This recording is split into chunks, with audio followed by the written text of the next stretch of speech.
Para Stasi Unuker, de 32 años, su hogar era Mount Holly, Carolina del Norte. Se casó con su novio de la secundaria, Joshua, y juntos criaron a Piper y Willow. Todos los que la conocían, dijo lo mismo.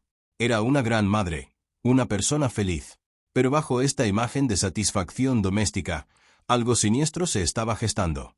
Y el 23 de septiembre, 2018, la vida de Stasi sería robada de la manera más calculada y escalofriante imaginable. Stasi Robinson nació en el condado de Mecklenburg, hija de John y Susie Robinson. Tenía 2 hermanos, Eric y Paul, y una hermana, Amy. Después de graduarse de East Gaston, en la escuela secundaria, obtuvo un título asociado en Ciencias Paralelas del Gaston College.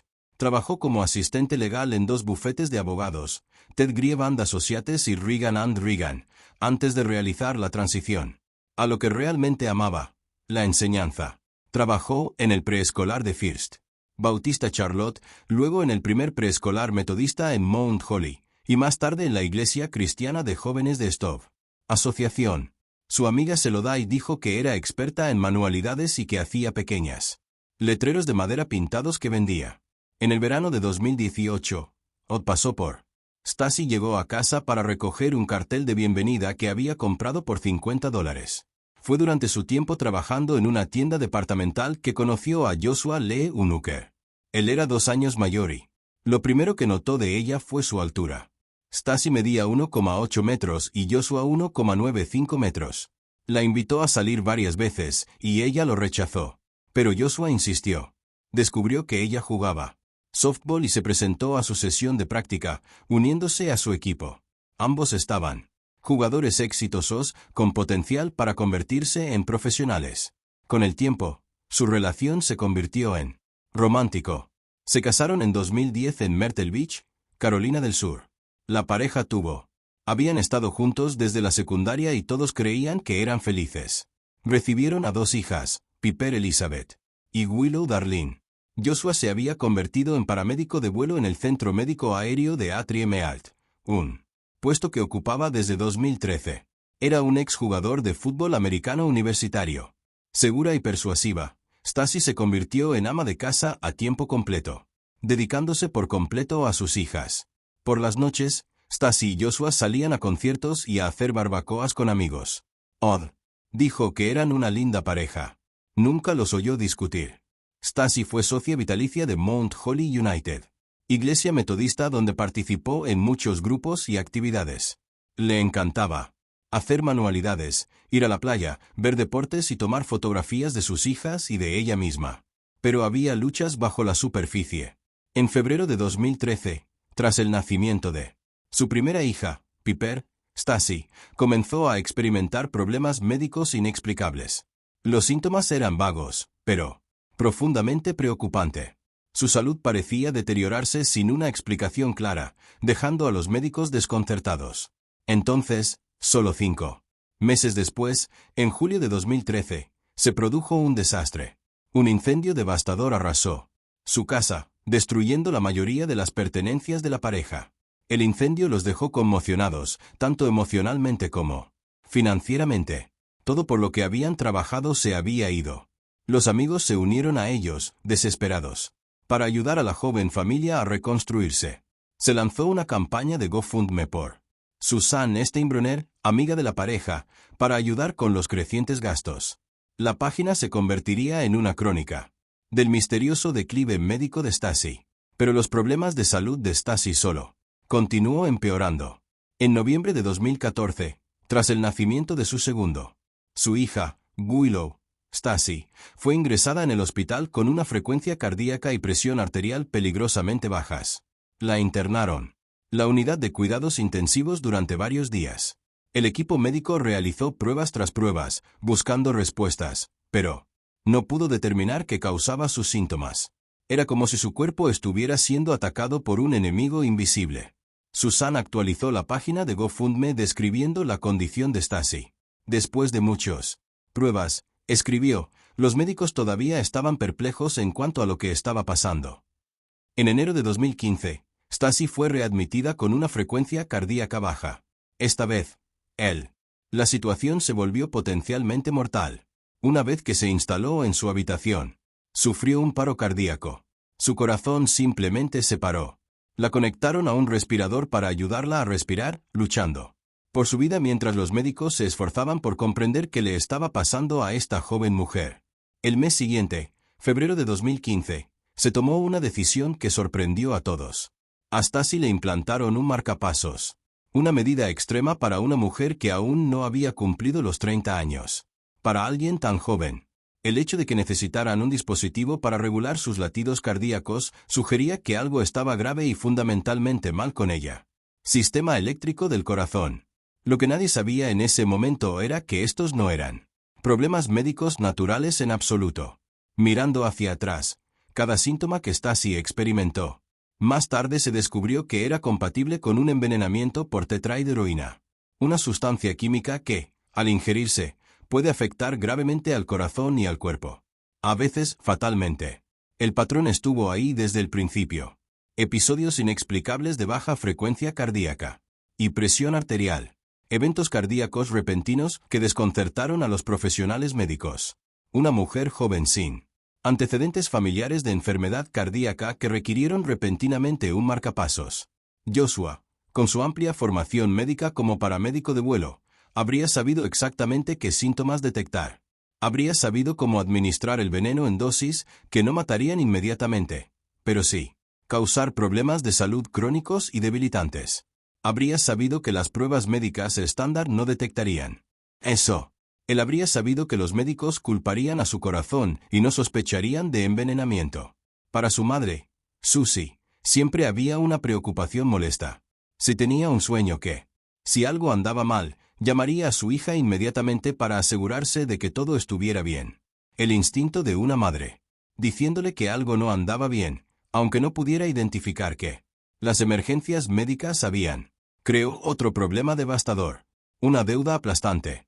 La campaña de GoFundMe había ayudó, pero la presión financiera era inmensa. Estadías en el hospital, especialistas, la cirugía del marcapasos, la atención continua. Las facturas seguían aumentando. Y mientras tanto, Joshua estaba planeando algo mucho más siniestro de lo que nadie podría haber imaginado. Estaba envenenando a su esposa lenta y metódicamente, creando un historial médico.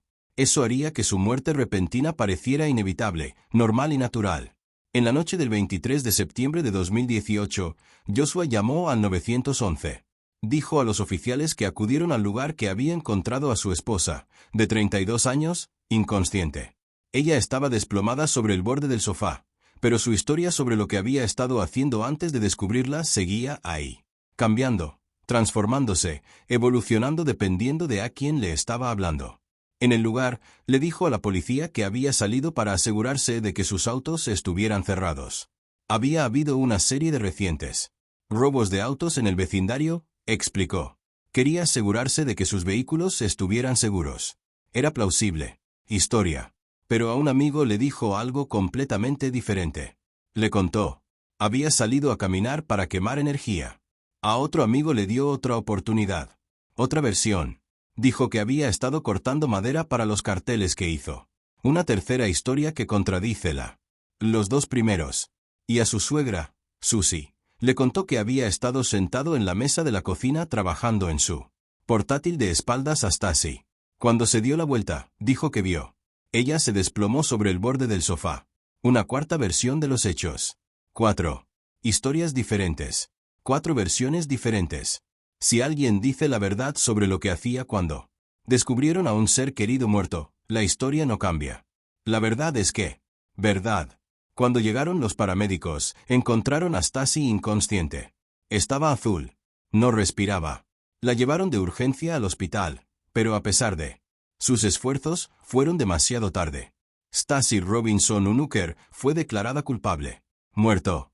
La causa de la muerte parecía obvia para todos los involucrados. Cardíaco. Paro cardíaco. Tenía problemas cardíacos bien documentados. Tenía un marcapasos. Tenía un historia de misteriosos eventos cardíacos. La policía local lo trató como algo natural. Muerte. Un fallecimiento trágico pero no sospechoso de una joven cuyo corazón había. Simplemente se dio por vencido. Pero el comportamiento de Joshua en las horas y días siguientes reveló algo profundamente erróneo. Se negó a que un forense le realizara una autopsia. Fue inflexible al respecto. Incluso, aunque Stasi se había registrado para ser donante de órganos para alguien que se suponía debía facilitar la donación de órganos, se negó. Una autopsia era muy inusual. Pero Joshua insistió, inquebrantable. En 2 días, el cuerpo de Stasi fue incinerado. La rapidez fue notable. Casi indecoroso. La mayoría de las familias tardan semanas en organizar las cremaciones y tardan en procesar sus dolor, decir adiós adecuadamente, hacer arreglos considerados. Joshua la incineró casi inmediatamente, como si no pudiera esperar a destruir la evidencia de lo que había hecho. Y dentro de esos mismos 2 días, Joshua presentó una reclamación por sus $250,000. Póliza de seguro de vida. En realidad, 2 pólizas. Una por $200,000, con una cláusula de doble indemnización que podría pagar $100,000 y otra por $50,000. Fue el único beneficiario de Joshua en ambos casos. Los preparativos del funeral contaron su propia historia inquietante. El funeral de Stasi fue organizado y pagado por sus padres, no por su marido. Joshua parecía estar alejado de todo el proceso, como si fuera un mero observador en lugar de una persona afligida. Viudo. Como si estuviera siguiendo el ritmo en lugar de lamentar la pérdida de su esposa de 8 años, madre de sus 2 hijas pequeñas. Tras la muerte de Stasi, Joshua contrató a una niñera llamada Colleen McDonald cuidará de Piper y Willow. Lo que presenció en los meses siguientes fue profundamente perturbador. Más tarde le diría a CBS 48 horas a Peter Van Zandt exactamente lo que había observado, y su relato pintaba un panorama escalofriante.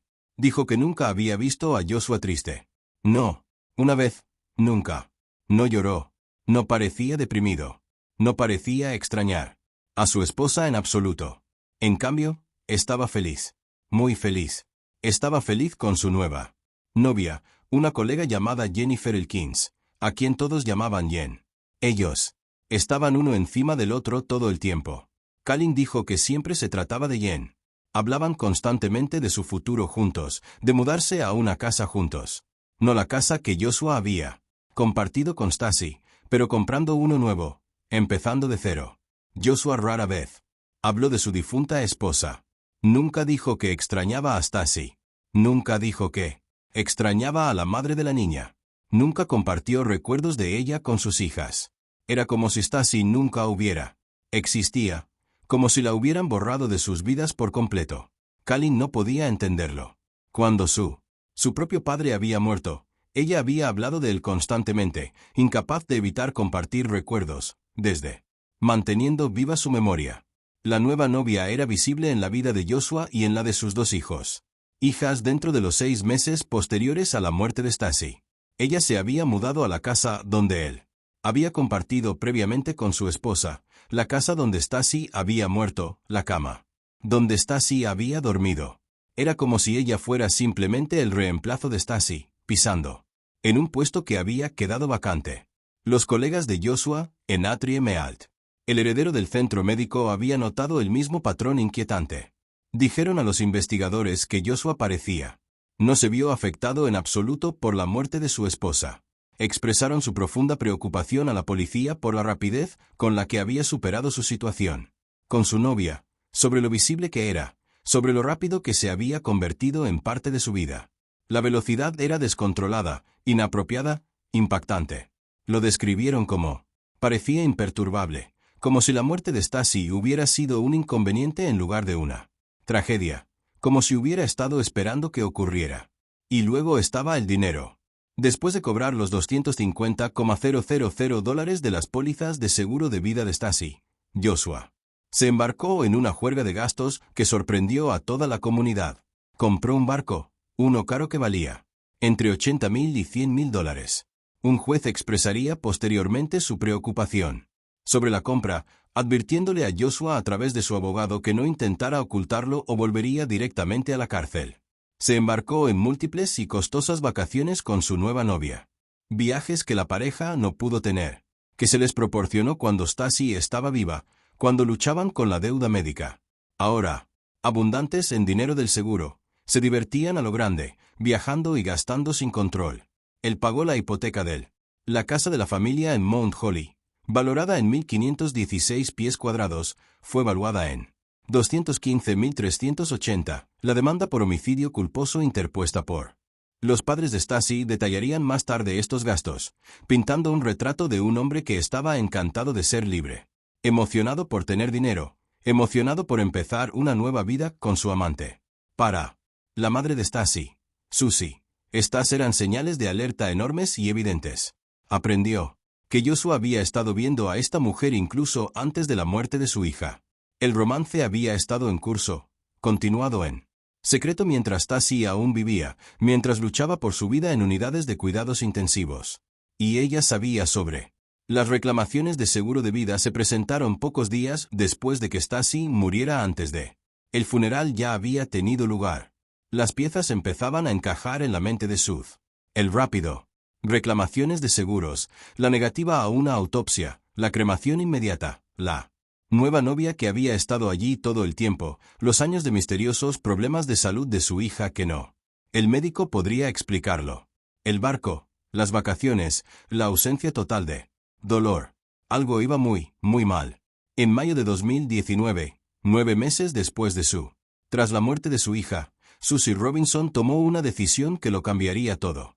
Se puso en contacto con el Departamento de Seguros de Carolina del Norte. Presentó denuncias de fraude contra su yerno. Sospechaba que había matado a Stasi por el dinero del seguro para poder continuar su relación con su amante sin problemas. La incomodidad de un divorcio. No tenía idea de este simple acto, de esta madre. La intuición desencadenaría una investigación de asesinato en toda regla que revelaría la horrible verdad sobre lo que había sucedido. Le pasó a su hija. El comisionado de seguros Mike Sai dijo que cuando llegó la referencia de Susie Robinson, fue enviado directamente a su división de investigaciones criminales. Los informes iniciales del Departamento de Policía local habían descrito la muerte de Stasi como natural, un ataque al corazón. Nada sospechoso. Caso cerrado. Archívelo. Pero los investigadores de seguros no satisfechos. Investigarían más a fondo. Lo cuestionarían todo. Seguirían la evidencia a donde quiera que los llevara. El equipo reunido fue formidable. Investigadores del Departamento de Seguros y Criminalidad de Carolina del Norte. División de Investigaciones. Policía del Condado de Gaston, Departamento de Seguridad Nacional. Seguridad. La agente especial Lisa Morgan fue asignada al caso. Y al comenzar durante la investigación, descubrió algo crucial. Cómo Stasi había sido donante de órganos. El centro de donantes Life Sare había conservado un frasco de su sangre antes de ser incinerada. Este era un procedimiento de rutina para los donantes de órganos, una práctica estándar para facilitar el proceso de donación y garantizar la compatibilidad. Pero resultaría ser la diferencia entre la justicia y un crimen perfecto. Una sola prueba con la que Joshua no había contado, que no había planeado. No se pudo destruir. La muestra de sangre se envió a un laboratorio para realizar pruebas toxicológicas exhaustivas. Las pruebas estándar dieron negativo para venenos y drogas comunes. Nada inusual, nada sospechoso. Pero los investigadores no se detuvieron ahí. Solicitaron pruebas más especializadas, un cribado más amplio, buscando sustancias que normalmente no se incluirían en un panel toxicológico de rutina. Los resultados fueron absolutamente impactantes. Mike Corey dijo que había rastros de veneno en la sangre de Stasi, específicamente tetrahidroolina, una sustancia química común utilizada en gotas para los ojos. Reducir el enrojecimiento. Pero este no era un nivel terapéutico, no era una cantidad que podría explicarse por el uso normal. La concentración era de 30 a 40 veces mayor que las cantidades terapéuticas. Estos no eran niveles que pudieran explicarse por el uso de gotas para los ojos, según las indicaciones de alguien. Ingerir accidentalmente una pequeña cantidad. Estos eran niveles que solo podían alcanzarse por envenenamiento sistemático deliberado y repetido. La toxicóloga forense Demi Garvin revisó los resultados con creciente alarma. Dijo que la presencia de tetrahidroína en esa concentración absolutamente justificaba una mayor investigación. Lo describió como un Mickey moderno. Fin, donde se introduce una sustancia en una bebida sin el consentimiento del individuo. Esto fue envenenamiento. Fue un asesinato.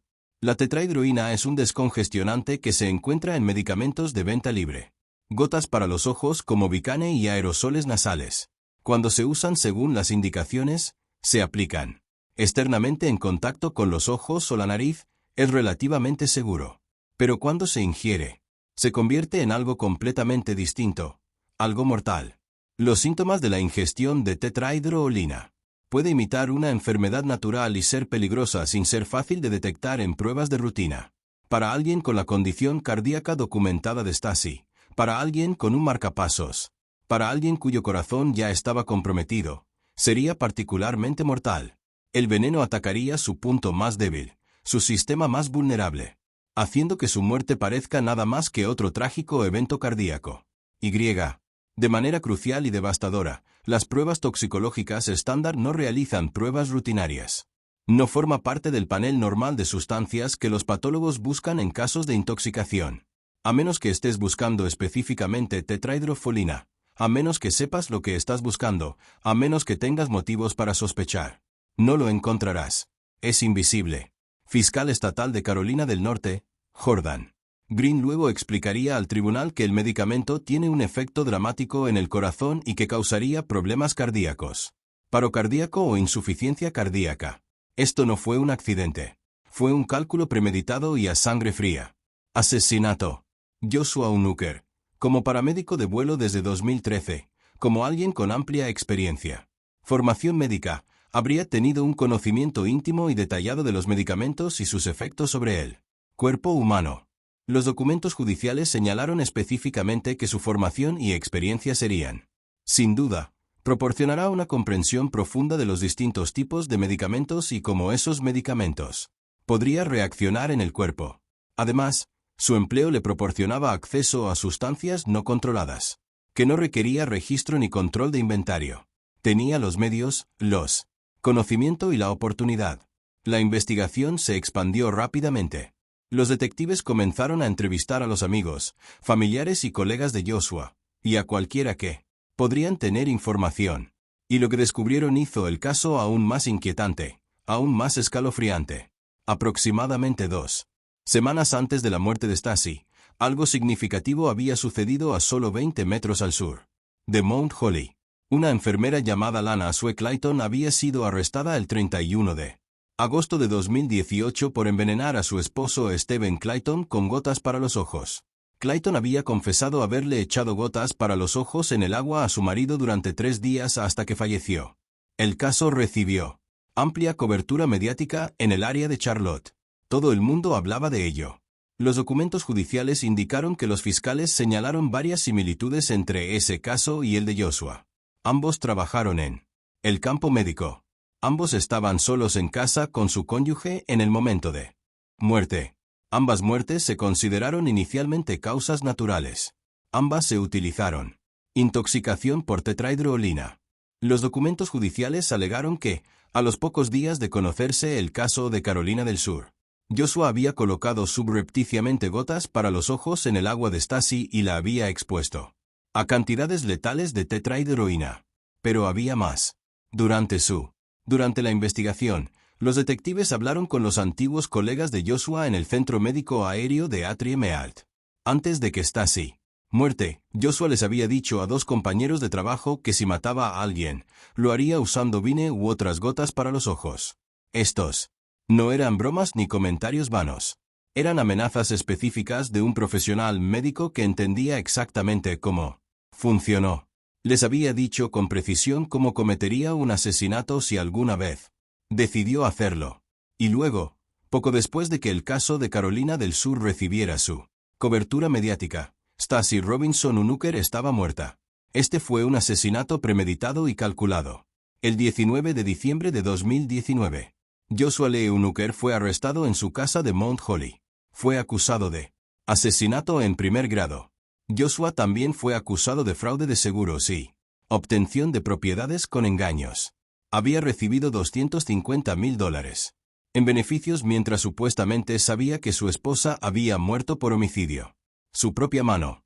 Su fianza fue fijada en $1,5 millones.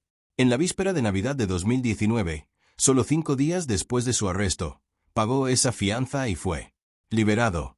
Se había emitido una orden de restricción temporal para impedirle utilizar el dinero del seguro, pero de alguna manera encontró los fondos.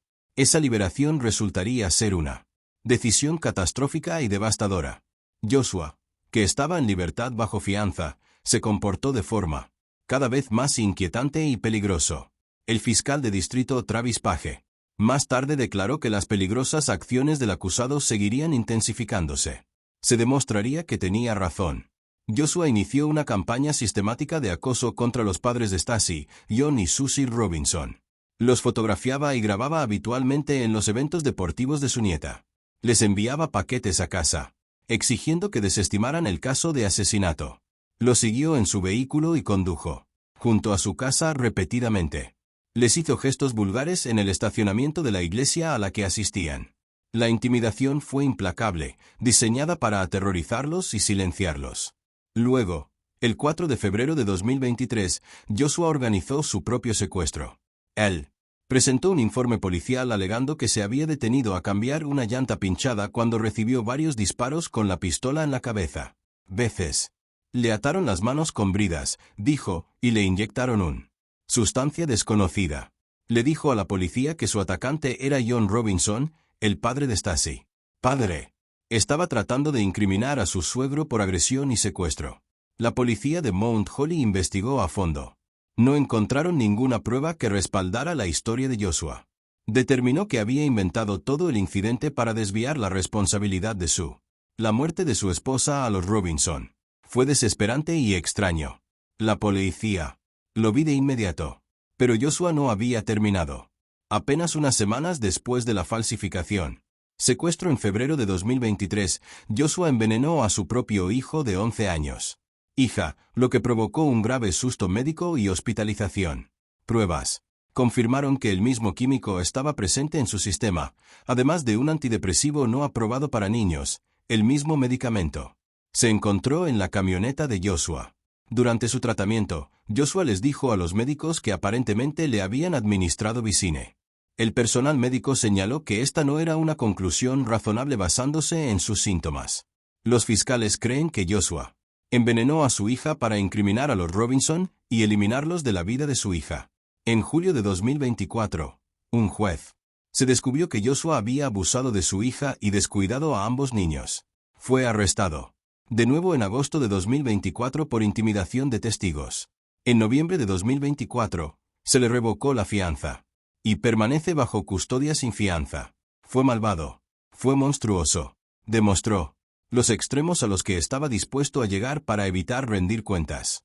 El 26 de noviembre de 2019, pocas semanas antes de su arresto por asesinato, Joshua presuntamente prendió fuego a equipo médico a bordo de un helicóptero de A3M durante un vuelo. Charlotte. A las 12:59, prendió fuego a una jeringa bomba mientras el helicóptero estaba en pleno vuelo. El incendio obligó a un aterrizaje de emergencia en un concesionario de autos en Independence Boulevard. Nadie resultó herido. Joshua fue acusado de incendio premeditado. El momento fue crucial. Esto ocurrió menos de un mes antes de su asesinato. Arresto. Los investigadores creyeron que Joshua sintió que su arresto era inminente y el incendio provocado fue otro intento desesperado de crear caos. A3M emitió un comunicado. Expresando su conmoción, dijo que era incomprensible que pudo haberlo poseído para poner vidas en peligro de esa manera. Joshua también había sido puesto en licencia administrativa por presunta mala conducta en el lugar de trabajo antes de su arresto por asesinato. El día después, tras su arresto en diciembre de 2019, fue despedido del Med Center de A3M, donde había trabajado desde entonces. 2013. El juicio de Joshua estaba originalmente previsto para marzo de 2025, pero los fiscales indicaron que los nuevos acontecimientos podrían retrasarlo hasta el otoño de 2025. A través de su abogado. Tras el arresto inicial de Joshua, la familia de Stacey emitió una contundente declaración que capturaron su determinación y su dolor. Dijeron, no descansaremos hasta se haga justicia. Haremos todo lo que esté a nuestro alcance para apoyar y cuidar a sus hermosas hijas, Piper y Willow. Kelly, que conocía a Stacey desde la secundaria, dijo que no merecía para que esto le pasara. Ella era una gran madre. Era una persona feliz. En abril de 2020, Susie Robinson escribió: «Oh, mi dulce, divertida, adorable y sonriente Stacy, te estás perdiendo muchos hitos. Me pone muy triste que estés. No estoy aquí para celebrar el cumpleaños de tu calabaza. Les di a tus dos hijas un abrazo extra, especialmente para ti hoy». El caso puso de relieve el papel crucial que desempeñan las investigaciones de fraude para descubrir homicidios. El comisionado de seguros Mike Corey reflexionó: ¿quién hubiera imaginado que una investigación por fraude de seguros podría llevar a una investigación de asesinato a gran escala? Sin la intuición de la madre de Susie Robinson y la muestra de sangre preservada. Si no hubiera donado órganos, Joshua habría cometido el crimen perfecto. Stacy Robinson Unuker fue una madre devota, maestra y miembro de la iglesia. Ella le encantaba hacer manualidades, ir a la playa, ver deportes y tomar fotos de sus hijas. Su sonrisa irradiaba felicidad y consuelo para todos los que la conocieron. A partir de noviembre de 2024, Joshua permanece en la cárcel del condado de Gaston sin derecho a fianza. Sus hijas, que ahora tienen aproximadamente 12 y 14 años, han sido retirado de su cuidado. John y Susie Robinson siguen luchando por la custodia de sus nietas. Mientras la justicia siga pendiente, una cosa es segura: Stacy Robinson Unuker no será olvidada.